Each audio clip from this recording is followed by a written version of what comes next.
काही निवडणूक नाही, जन आंदोलन आहे। या मतदारसंघामध्ये कोणाची लाट नाही। एक नकार मात्र नक्की आहे, नवनीत राणा नको।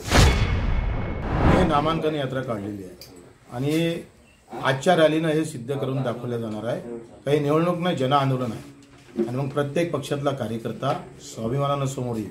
नेते लाचार झालेले आहेत, पण कार्यकर्ता आम्ही एका कार्यकर्त्याला दिनेश भाऊला निवडून आणल्याशिवाय राहणार नाही। प्रहार निमित्त आहे, पण सर्व धर्मातले, सर्व जातीतले, सर्व कार्यकर्ते एका मुखानं, एका सुरानं दिनेश भाऊला, एका कार्यकर्त्याला निवडून आल्याशिवाय राहणार नाही। 25 वर्षातली ही मेहनत दिनेश भाऊची खऱ्या अर्थानं त्यांच्या वडिलांचं पुण्याचं काम आणि दिनेश भाऊचं सेवेचं काम हे निवडणूक जिंकवल्याशिवाय राहणार नाही, एवढं मात्र निश्चित आहे। मला असं वाटते या मतदारसंघामध्ये कोणाची लाट नाही। एक नकार मात्र नक्की आहे, नवनीत राणा नको। तुम्ही कुठल्याही पक्षाला विचारा, भाजपच्या शेवटच्या कार्यकर्त्याला विचारा, तो म्हणतो काही झालं तरी चालेल। यावेळेस ज्यांनी आमच्या कार्यालय फोडलं, ज्यांनी भाजपच्या कार्यकर्त्याचं रक्तबांबळ केलं, नव्हे तर तुषार भारतीसारख्या एका चांगल्या कार्यकर्त्याच्या घरावर जाऊन गाडी फोडण्याचं काम केलं।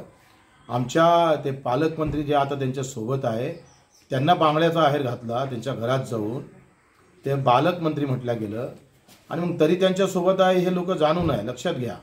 आणि म्हणून सगळ्या इव्हन ज्या पक्षाची तिकीट घेतली त्या पक्षातला कार्यकर्ता लाचारी घेणार नाही, स्वाभिमानानं तो निश्चितच मी सांगतो हे निवडणूक कार्यकर्त्याच्या बाजूने उभी केल्याशिवाय राहणार नाही।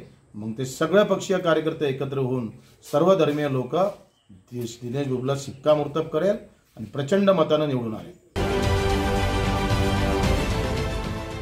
देश विदेशातील प्रत्येक घडामोडींचे लाईव्ह अपडेट मिळवण्यासाठी आता साम टीव्हीच्या सर्व सोशल मीडिया प्लॅटफॉर्मला लाईक, फॉलो आणि सबस्क्राईब करा।